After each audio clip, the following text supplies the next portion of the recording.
Tengkoy nga talaga yung nagpalabas na sa class kanina. Oo, mas Ang masaya ganda mo. nga po eh. Tama. Estudyante, di ba? Ang ganda po ng babae doon. Oo nga, Oo nga. sige na. Pasok ka na muna.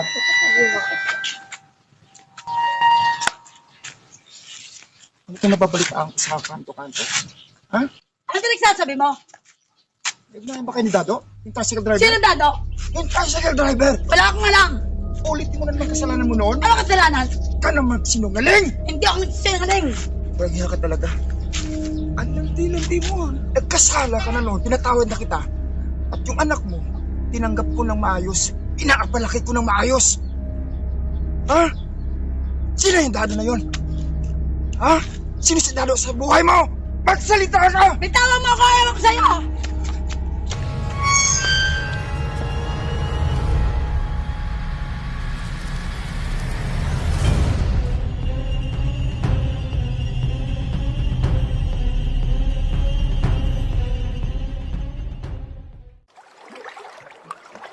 Anak? Ka nang tirito? Nag-iisa ka lang.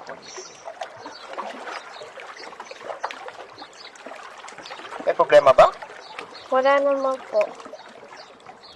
Kumusta ang pag-aaral mo? Okay lang naman po. Yan na, kung may problema sa pag-aaral mo, sabi ka sa akin. Ba't po kayong laging nag-aaway ni nanay?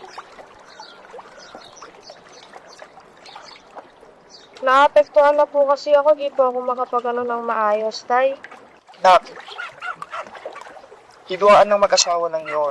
Simpleng away lang. Nalulutas naman eh, kasi hindi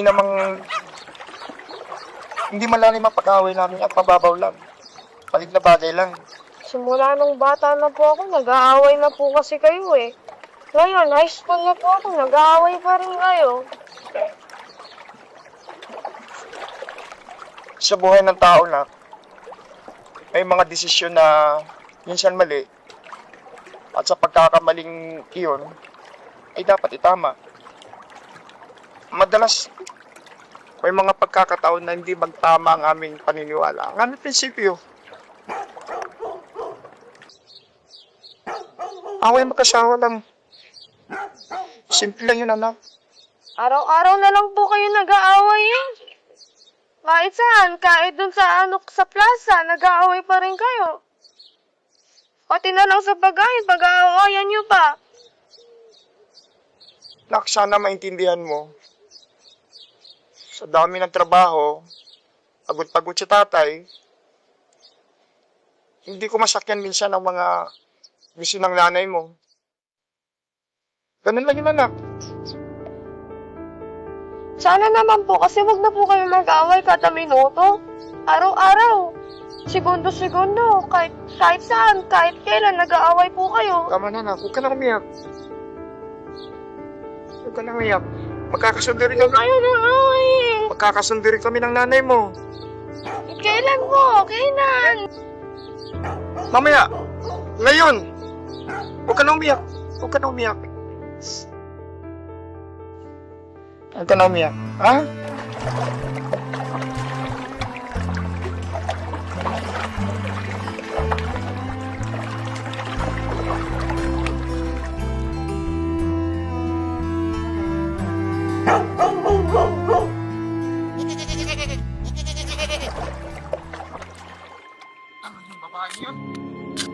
Sonia! Sonia! Sonia, nasa ka?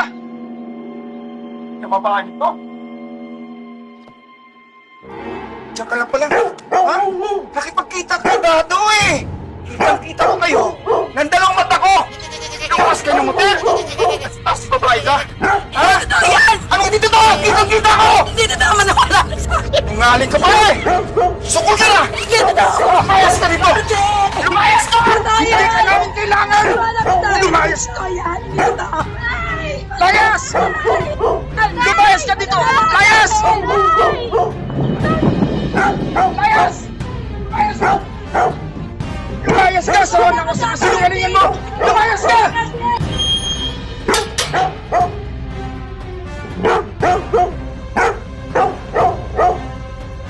Nak?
Nestor, mukhang i-harvest na yung mga isda.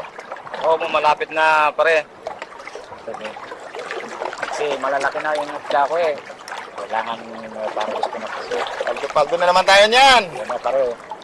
Sana, kumita po ako dito sa isda ko dito. Ay, yun tayo. Bakit napasyal ka dito pare? Problema pare. Kay misis. Pusa. Parelasyon niya si Dato.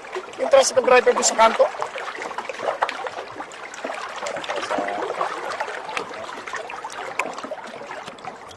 Hirap lang minsan ginawa sa akin to. Maraming beses na. Maraming beses nang itagpo. Hindi naman masama. Kanina, nakakita ko. Lumabas sila ng motel. Pinalayas ko. Bakit pa rin pinalayas mo? Ay, sobra na eh. Sobra ng pag-iipot sa akin na ginawa ng misis ko. Sana pinag-usapan mo pa rin. Hindi pare, kung pwede nga na, patayin yung misis na yun eh. Nakasama rin yung lalaki yung pa rin. Eh si Dado nga, yung tricycle driver dyan sa kanto. Kilala mo yun, di ba? Nakita ko yung pa rin. Grabe pare. Ang sakit pala pag ikaw mismo nakakita doon sa sitwasyon eh. Na niloloko ka ng misis mo. Sama ang loob ko talaga eh. Pare. Masama talaga ang loob ko. Kung pwede ko nga lang patayin yung misis ko eh. Parang Fernando po. Bumabaril. Kapag pag-usapan nyo ng mga sikumari. Hindi pare. Okay na. Pinalayas ko na. Dahil sa ganyan, pwede na pag-usapan pa rin. Wala na kaming dapat pag-usapan. Sobra na ang ginagawa niya. Sobra na ang ginawa niya sa akin. Hindi ko na matanggap. Are, meron pa ba? Meron pa pare. Nung makita ko yan noon, usong-uso yung kantang Sa bukid walang papel. Ito tumatakbo doon sa palayan. Tapos sa commercial na ito, so lang.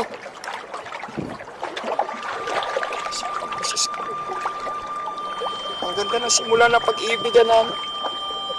Loko ako pare. Kaya ako pare yung asawa ko, ayaw ko.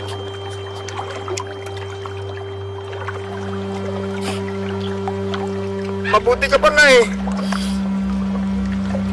Loyal sa'yo si misis mo. Pero yung sa akin, punyemas yung babae yun. Huwag na siyang bumalik. Huwag na siyang bumalik! Bagay na lang tayo pare. Para makalimutan mo yung sakit ng ulit sa asawa. Sige pare, pero wala na pare. Magtutulog na lang ako. Tulog ko na lang yung sama ng loob ko. Pare, kaya mo ba? Pare, sige. Kaya ko pa.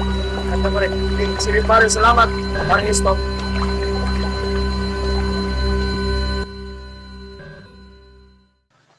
Bakit nandiyan ka na?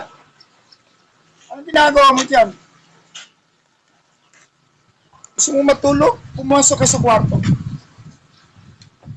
Tay, ba't pinalayas si nanay?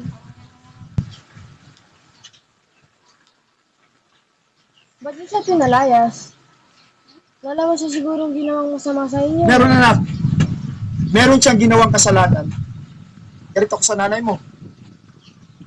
Di ba sabi mo sa akin, magbabati na kayo? Nasaan yung pangako mo na magbabati kayo na hindi na kayo mag-away kahit kailan? Ba't lumayas siya? Ba't pinalayas May mo? kasalanan ng nanay mo!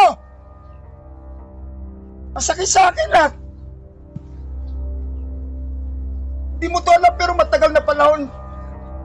Nasasaktan ako sa ginagawa niyang kasalanan. Alam mo naman sigurong mahal ko siya, no?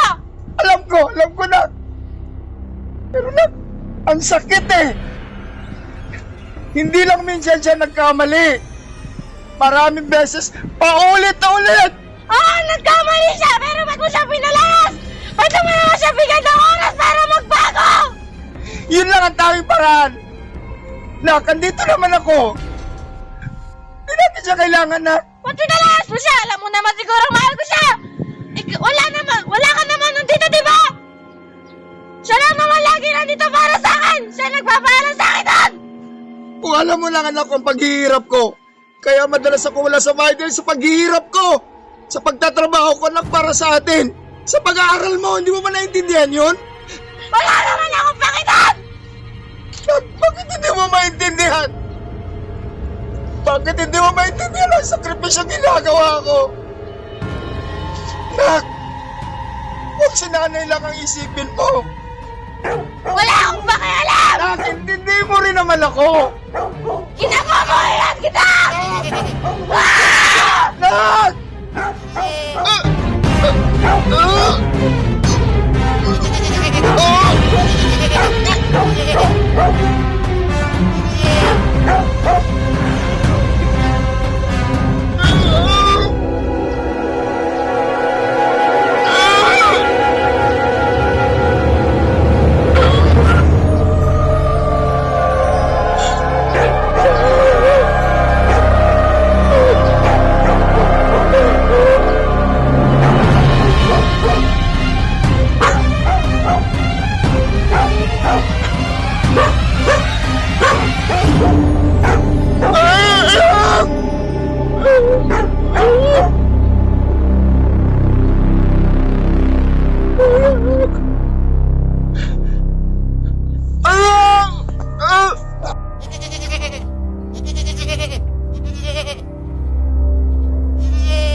Melanie!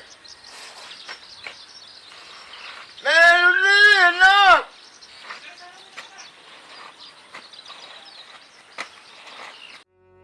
Melanie, paano ng tubig? Nak!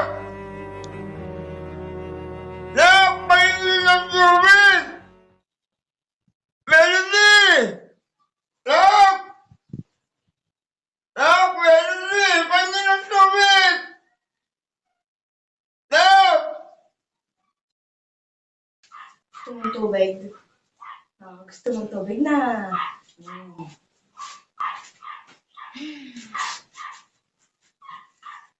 Tubig ka.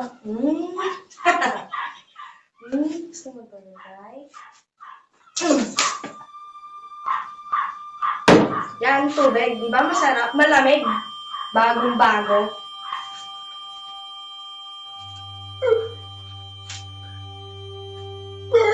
Kailangan ka naman.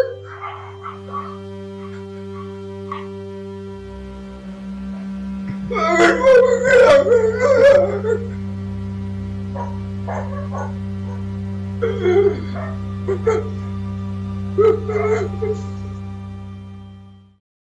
Melanie, nagugutom ako na! Melanie! Nak! Ano naman gusto ng tatay ko? Nagugutom ako. Ay, nagugutom ka, tay? Sandali lang na, tay. Kaya nga tayo ito pagkain tayo. Gutom ka na, tay. Gusto mo, tatay? Ha? Ayaw mo, tay? Hindi na ako nagugutom. Ayaw mo na, tay. Ito, masarap to, tay. Ayaw mo? Hindi na ako nagugutom. Tay, ayaw mo, tay. Masarap to, tay. Tay, ayaw mong kumain, tay, ha? Ayaw mo? Madali lang naman kumain, di ba? Sinusubuan na nga kita, di ba? Ayaw mo? Diba? Ayaw mo? Ha? Gusto mo? Takain ko sa'yo yung plato na to. Tignan mo lang. Tay! Ayaw mo? Ayaw mo, tay, ha? Ayaw mo? Ayaw mo na. Sarap na nga eh. Ayaw mo? Pinapakain na nga kita at sinusubuan pa kita, di ba? Diyos ko, no? Kaya nga pinapakain na kita dyan kasi gusto mo, di ba? Pagkain yan, di ba? Madali lang naman kumain, di ba? Sinusubuan na nga kita, di ba? Ba't ayaw mo? Kala ko gutom ka? Hindi naman pala gutom. Ba't tinatawag mo ako? Sinasayang mo lang ata yung oras ko eh. O, tay. natutulog ka na ata dyan.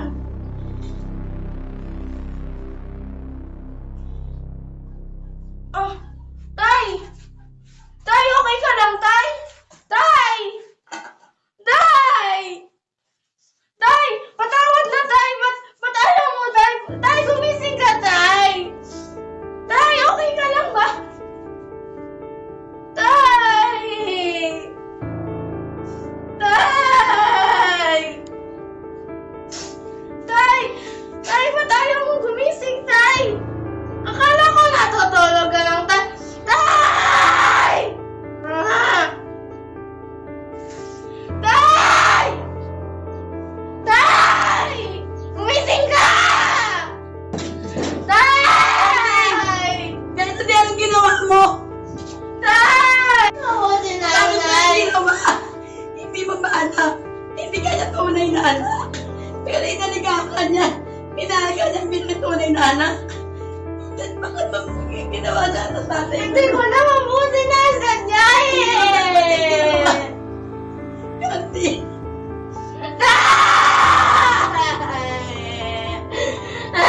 Pati na!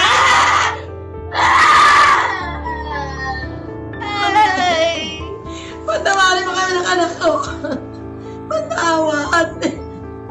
Hindi ko naman sinasadya itong mangyari sa'yo, Nay! Patawarin mo kami.